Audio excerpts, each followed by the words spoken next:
오늘 아침에 우리에게 주시는 하나님의 말씀은 요한복음 7장 37절에서 44절까지의 말씀입니다. 명절 끝날 곧 큰 날에 예수께서 서서 외쳐 이르시되 누구든지 목마르거든 내게로 와서 마시라.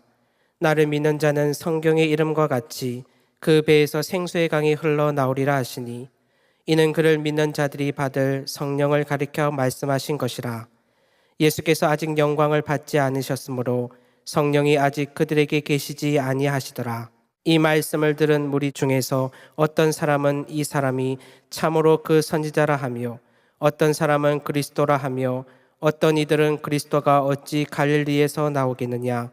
성경에 이르기를 그리스도는 다윗의 씨로 또 다윗이 살던 마을 베들레헴에서 나오리라 하지 아니하였느냐 하며 예수로 말미암아 무리 중에서 쟁론이 되니 그 중에는 그를 잡고자 하는 자들도 있으나 손을 대는 자가 없더라. 아멘.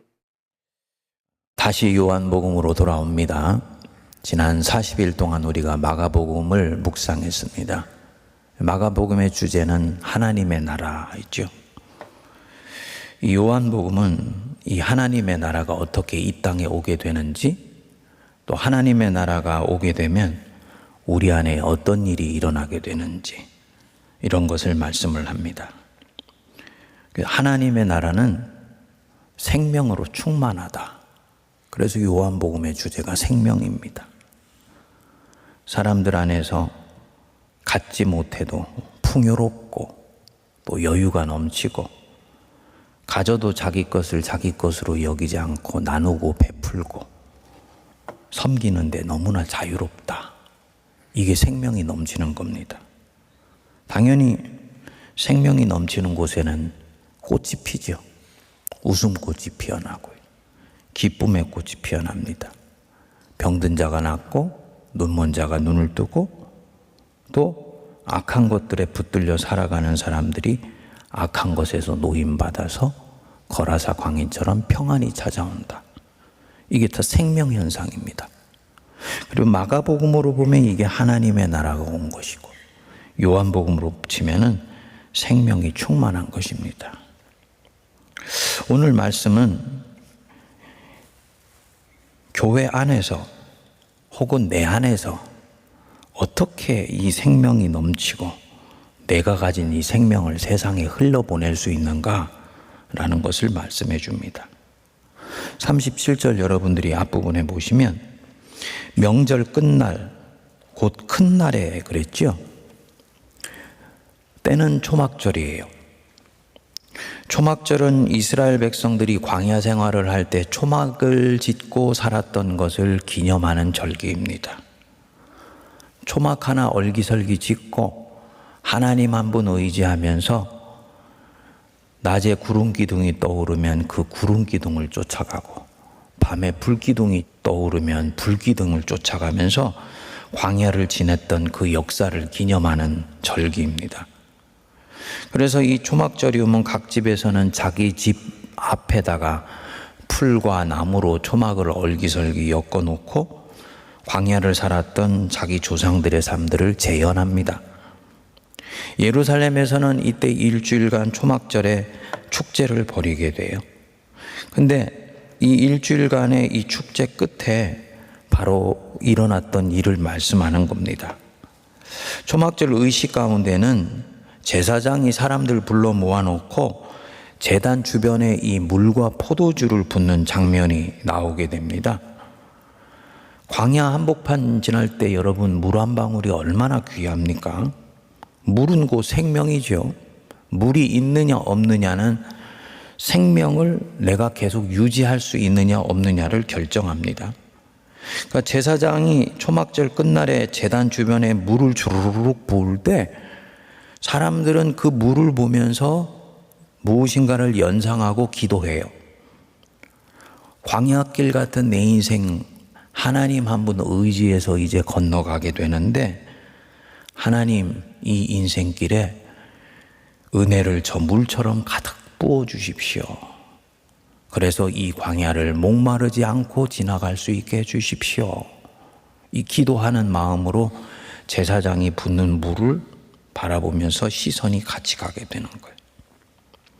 아마도 바로 이 마음으로 사람들이 제사장이 붓는 물과 포도주를 보고 있는데 예수께서 서서 외치신 것입니다.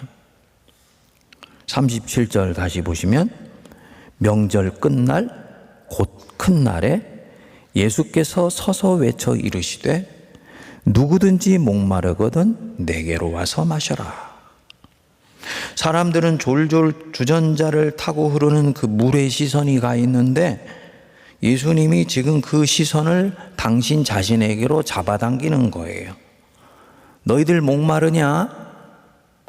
광야 같은 인생길 지나면서 물이 얼마나 소중한지, 그것이 생명수인지 너희들 알고 있지? 그 물이 떨어질까 염려가 되고, 혹시 그 물이 마르면 어떡하는가 걱정이 되고, 그래서 늘 물을 옆에 끼고 있어야 된다고 생각하지 않냐? 너희는 목마르거든 주전자 보지 말고 내게로 와서 그 물 마셔라. 예수께서 생명의 샘이 되신다는 뜻이에요. 당연히 이때 이 물은 영적인 의미일 것입니다. 어떻게 이것을 얻게 되는지를 38절에 말씀하죠. 나를 믿는 자는 성경에 이른과 같이 그 배에서 생수의 강이 흘러나오리라 하시니 39절 같이 읽겠습니다. 이는 그를 믿는 자들이 받을 성령을 가르쳐 말씀하신 것이라. 예수께서 아직 영광을 받지 않으셨으므로 성령이 아직 그들에게 계시지 아니하더라. 아직은 예수님께서 들림받아서 십자가에 매달려 죽으시고 부활하기 전이기 때문에 성령이 이들에게 내리지 않았다는 거예요. 그렇지만 들림받아서 영광 받으실 때, 그때 이후에 예수를 믿는 사람들은 성경의 이름과 같이 그 배에서 생수의 강이 흘러나올 것이다. 여기서 성경의 이름과 같이 그랬죠. 이사야서 55장 1절을 염두에 둔 말씀입니다. 오호라 너희 목마른 자들아 물로 나오라. 돈 없는 자도 오라. 너희는 와서 사 먹되 돈 없이 값 없이 와서 포도주와 젖을 사라. 목마른 자들 내게로 와라. 욕구가 채워지지 않는 자들, 욕구가 채워지지 않아서 무엇인가 때문에 목말라서 여기에 기웃거리고 저기에 기웃거리고, 이거 손에 움켜쥐면 내 목이 해갈이 될까, 저거 움켜쥐면 내 목이 이제는 만족할까 해서 여기저기 떠돌아다니는 자들아, 너희들 다 내게로 와라. 내가 너희들의 그 마른 목을 축여줄 것이다. 이 뜻입니다. 여러분, 우리는 다 이 목마름이 있어요. 그래서 이 목을 축이고 이 목마름을 채우기 위해서 우물가의 수과성의 여인처럼 물을 뚫어 왔는데 영원히 마르지 않는 그 목 축여주겠다고 하니까 예수님 앞에 바짝 다가가잖아요. 어떤 사람들은 예수님 찾지 않고 이 목마름 채우기 위해서 사람 찾아가지요. 열심히 수다를 떨고 고민을 얘기하고 속사정 털어놓아요. 끝나고 나면 돌아오는 길이 잠시 만족스럽다 싶은데 집에 오면 또 그렇게 허전해. 돈이 내 목을 축여줄 거야 해서 돈 벌겠다고 몸부림치기도 하고, 권력과 쾌락으로 이 목을 축이려고 하고, 그런데 채워도 채워지지 않습니다. 그 생명이 지금 타들어가고 있는 것입니다. 그런 사람에게 주님이 말씀하시는 거예요. 나를 믿는 자는 성경의 이름과 같이 그 배에서 생수의 강이 흘러넘치리라. 예수를 믿으면 성령이 그 안에 들어가서 성령이 이 배 끝에 계시면서 생수의 강이 차고 넘친다는 거예요. 목마름이 밖에서 안으로 채워지는 것이 아니고 한 사람 안에서 성령을 통해서 채워져서 자기 만족하는 놀라운 일이 일어난다는 것입니다. 어떻게? 그를 믿는 자들이 받을 성령이 이 사람 안에 들어올 때. 전에 설교할 때 말씀드렸죠. 바로 이 기쁨의 50일은 부활절 이후에 성령 감림절까지의 바로 그 성령을 기다리는 때예요. 한 사람 안에 성령이 들어오셔서 이 목마름 채워주세요. 욕구를 만족해 주세요. 마약을 끊을 수 없고 술과 담배를 끊을 수가 없다. 이거는 목마름의 현상이에요. 그런 거라도 해야지 잠시 육체 만족함이 찾아오기 때문에 그만큼 속이 허해요. 그런데 예수 믿어서 성령이 이 사람 안에 들어오면 그게 별로 생각이 안 나게 되는 거예요. 목마름이 채워졌기 때문입니다. 성경은 이것을 구원이라고 얘기를 하는 겁니다. 죽어서 천국 가는 것만이 구원이 아니고 구원은 이미 이 땅에서 눈에 보이고 피부에 느껴지고 몸에 만져지는 현상으로 경험되는 겁니다. 당연히 성령이 들어와서 목마름이 채워지면 생에 대한 염려와 두려움이 서서히 제압되면서 사라집니다. 기쁨으로 생을 살아가게 돼요. 한 사람 안에 성령이 들어오면 이런 일이 일어나지요. 여러분, 베드로 보십시오. 예수님 버리고 도망갔지요.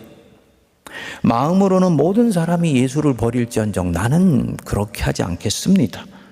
주님 앞에서 다짐했어요. 이건 베드로의 진심이에요. 하지만 절대절명의 위기가 오니까 그는 그 말을 지킬 수가 없었습니다. 자기 안에 떨쳐버릴 수 없는 생의 두려움이 이 베드로를 그 순간 휘몰아 버렸기 때문입니다.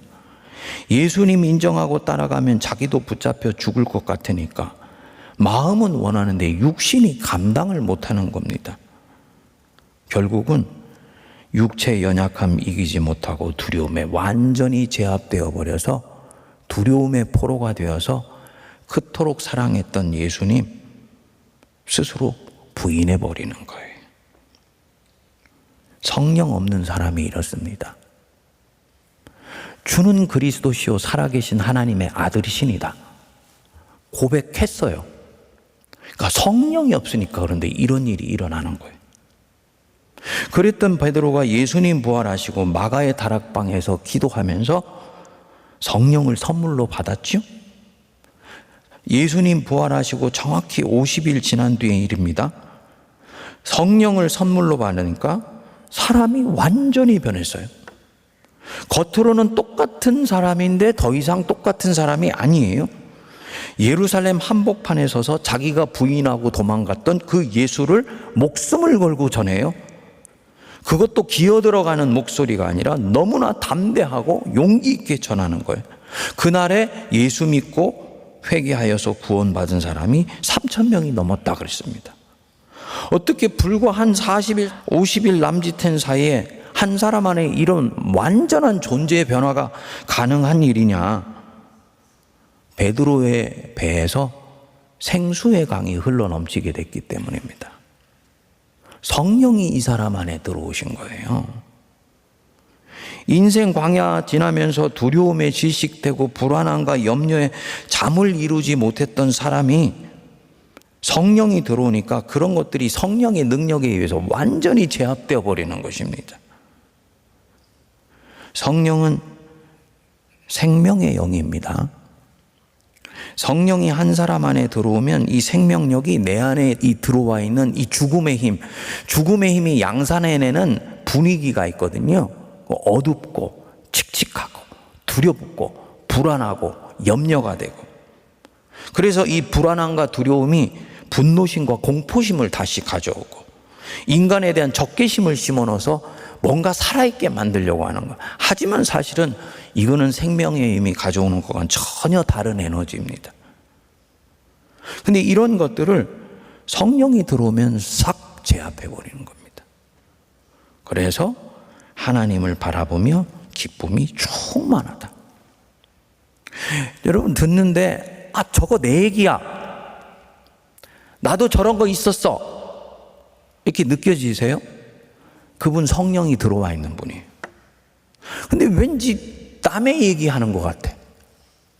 나는 그런 거 한 번도 경험하지 못한 것 같아.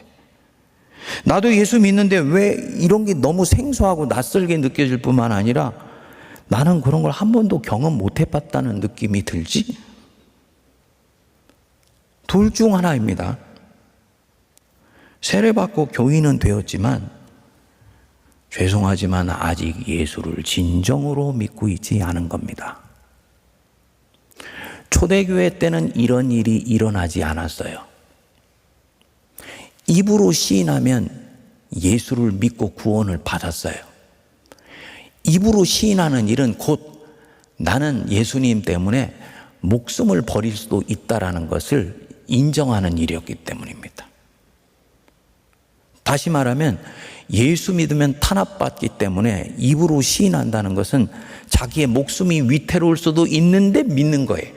그러니까 입으로 시인하여 구원에 이르니라 이 말이 초대교회 때 성경이 쓰여질 때 맥락과 지금의 맥락은 상당히 다를 수도 있다는 것을 염두에 두셔야 됩니다. 성경적으로는 예수를 믿으면 성령이 그 사람 안에 들어오세요. 그래서 제가 말한 이 생명의 역사가 일어납니다. 배에서 생수의 강이 흘러 넘칩니다. 그런데 교회가 제도화됐어요. 교회를 국교화했어요. 예수 믿는 것은 조금도 장애가 될 뿐만 아니라 오히려 예수를 믿어야 그 사회의 문화인으로 인정받는 시대가 와버린 거예요. 313년 이후에. 그러면 이때는 세례를 줄 때 예수를 주님으로 입으로 시인한다는 것과 초대교회 때 입으로 시인한다는 것은 맥락이 다른 일이 돼버린 것입니다. 당연히 교회가 제도화되면서 세례를 주지요. 교리를 전해주지요. 세례문답을 하지요. 그리고 사람들도 그 세례문답을 아멘으로 받지요. 그리고 이것을 예수 믿는 것이라고 착각하는 거예요. 그건 아닙니다. 여기서 믿으면 할 때 이 믿으면 헬라어로 피스티오인데 이 피스티오는 관계적 개념입니다. 예수를 믿는다 이 말은 그분이 나의 주님인 것을 믿는 겁니다. 그분이 나의 큐리오스, 주님이라는 사실을 받아들이는 거예요. 인격적으로 받아들이는 것입니다. 당연히 인생의 소망을 오롯이 예수님 한 분에 두는 것이죠. 그러니까 예수를 믿는다는 것은 내 시선의 방향성이 주님께 가 있다는 걸 얘기하는 거예요. 내 삶의 지향성이 주님께 가 있다는 것이고, 시험에 들고 죄에 빠지기도 하지만 내 영혼의 뿌리를 예수님 안에 박는다는 게 이 믿는다는 뜻입니다. 우리가 과연 이렇게 믿을까? 새벽 예배에 나오는 분들은 저는 대부분 다 믿으신다고 봐요. 진짜 성경에 나오는 대로. 하지만 현대교회에서 이렇지 않은 분들 대단히 많아요. 그것이 분명하지 않고 교회 다니고 집사직분도 받고 항저뛰기도 하고 심지어는 목사 장로까지도 되는 일이 있습니다. 교회 일하면서 나는 그리스도인이야 자부심을 갖습니다. 그런데요, 이상하게도 만족감이 없어요. 주님 안에서 하는 일, 주님을 향해서 하는 일, 주님을 사랑하기 때문에 하는 그 일은 그 일 속에서 일을 하지 않고 계속 주님과 접촉하는 역사가 일어나요. 주님과 접촉할 때 이 믿음이 나로 하여금 영혼의 만족감을 가져다. 이 만족감은 누가 나에게 주는 것이 아니라 내 안에서 배에 생수의 강이 이미 흐르고 있기 때문에 안에서부터 자발적으로 일어나는 기쁨이에요. 남의 시선이 그렇기 때문에 중요하지 않고요. 칭찬이 그렇게 중요하지 않습니다. 물론 칭찬받으면 더 신나기도 하지만 갈 수 있어요. 믿음의 길을. 근데 이상하게 그게 안 돼. 그렇기 때문에 일을 통해서 계속 보상을 찾아가게 되는 일이 생기고, 기도하신 것처럼 다른 사람이 나같이 일하지 않으면 정죄하고 판단하고 욕해주고 싶은 마음이 드는 거예요. 이것도 일종의 만족감입니다. 내가 그들보다 낫다는 마음. 굉장히 다양한 현상들을 교회 안에서 스스로 안에 다른 사람 안에 목격할 수 있습니다. 틀림없는 것은요, 자신은 압니다. 자기의 영혼은 알아요. 예수가 진짜 나의 주님이신지 아닌지, 그분이 나의 주님이신지, 아니면 나는 예수도 믿고 다른 무엇도 믿고 있는지. 두 주인을 섬길 때는 예수님이 큐리오스 아닙니다. 큐리오스라는 말은 그분과 다른 무엇 중에 압도적으로 예수님만 섬길 때 이것을 주님이라고 말하는 것입니다. 베드로 두 주인 섬겼다가 결국 넘어졌죠. 주는 그리스도시요 살아계신 하나님의 아들이시니다. 근데 사실은 그때 그는 주님도 섬기고 자도 섬겼던 거예요. 예수님은 또 기뻐하셨어요. 하지만 마지막 넘어야 되는 산을 이때는 못 넘어. 성령이 오셔서 이 사람 안에 자아를 섬기는 자신이 완전히 무너지고 주님만 섬길 수 있을 때까지는 그는 불완전한 존재입니다. 성령을 받아야 된다. 이거 굉장히 중요한 부분입니다. 현대교회가 어느 순간부터 성령을 강조하지 않게 됐어요. 어떻게 해야 되냐? 지금 솔직히 인정하고 예수님을 진정으로 큐리오스로 영접하면 돼요. 가장 늦었다고 할 때가 가장 빠른 때. 예수를 분명히 내가 믿고 있는데도 이 일이 일어날 수 있습니다. 요즘 제가 그래요, 여러분. 나 분명히 예수 믿는데 여러분들한테 앞부분에 말씀드렸던 이 성령이 내 안에서 충만할 때 일어나는 현상이 제 안에서 잘 목격되지 않아요.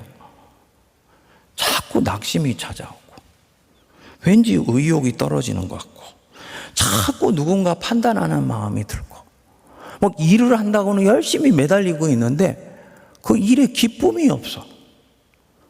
요거 아주 단순한 일입니다. 뭐냐? 성령이 들어왔지만 믿음이 내 안에 식었을 때 성령의 역사도 약해져요. 내 시선이 주님께로 오롯이 고정이 되었으면 믿음의 초점이 명료하기 때문에 자연히 내 안에서 성령도 강하게 역사해요. 그런데 이 목사가 되고 교회 일 많이 하게 되면은 주님께 오롯이 시선을 고정시키는 것부터 자꾸 분산시키는 굉장히 많은 것들이 생기게 돼요. 시험이 찾아온다든지 일에 함몰되어 버린다든지 일을 하다가 관계를 해치게 되었다든지 염려와 근심과 걱정이 자꾸 나를 엄습하는 마귀의 역사에 휘둘리는 일이 생긴다든지 이거 전부 다 예수께 가 있던 시선을 흐트러 버리는 일이거든요. 이런 일이 생기게 되면 예수를 믿고 있고 성령의 은혜가 뭔지도 아는데 어느 순간에 내가 그것으로부터 너무 낯선 존재가 된 것을 보게 됩니다. 믿음이 약해진 것이죠. 마찬가지입니다. 주님께 시선을 다시 고정해야죠. 아, 예수께로 돌아가야 되는구나. 예수님 안에서 일해야 되는 거구나. 예수님 향해서 존재가 견고히 서 있어야 되는구나. 예수님 안에 존재의 뿌리를 내려야 되는구나. 그래서 이 오직 예수, 이게 교회 안에 나팔을 불고 노래를 부르듯이 나와야 돼. 이때 교회는 세상 안에 생명을 주는 역사가 2000년 전이나 지금이나 일어나게 될 줄로 믿습니다. 왜 교회가 자꾸 곁눈질 하냐? 왜 자꾸 교회가 정치화되고 자꾸 정치에 관심 갖고 엉뚱한 것에 자꾸 관심을 갖냐? 그 교회 안에 예수의 영이 강력하게 역사하지 않으니까 그걸 자꾸 다른 걸로 채우려고 그러는 겁니다. 잠시는 반짝거리는 것 같고 대중의 관심을 모으는 것 같고 교회가 역동화되는 것 같지만 5년만 그 흐름으로 가면요, 교회 안에 성령의 역사는 씨가 말라버립니다. 우리가 오순절날 성령 강림 임할 때까지 우리의 시선을 예수님께 의도적이고 목적의식적으로 고정하는 은혜가 임할 수 있게 되기를 바랍니다. 믿는 자는 성경의 이름과 같이 그 배에서 생수의 강이 흘러넘치리라. 이는 믿는 자들이 받을 성령을 가리켜 말씀하신 것이라. 하나님, 내 안에 성령이 충만한 은혜가 다시 임하게 해주십시오. 이것 위해서 예수께만 내 시선을 견고히 집중하게 해주십시오. 기도하는 우리 모두가 되기를 바랍니다. 함께 기도하겠습니다. 믿는 자는 그 배에서 생수의 강이 흘러넘친다 했습니다. 주님, 우리가 다시 주님을 믿게 하옵소서.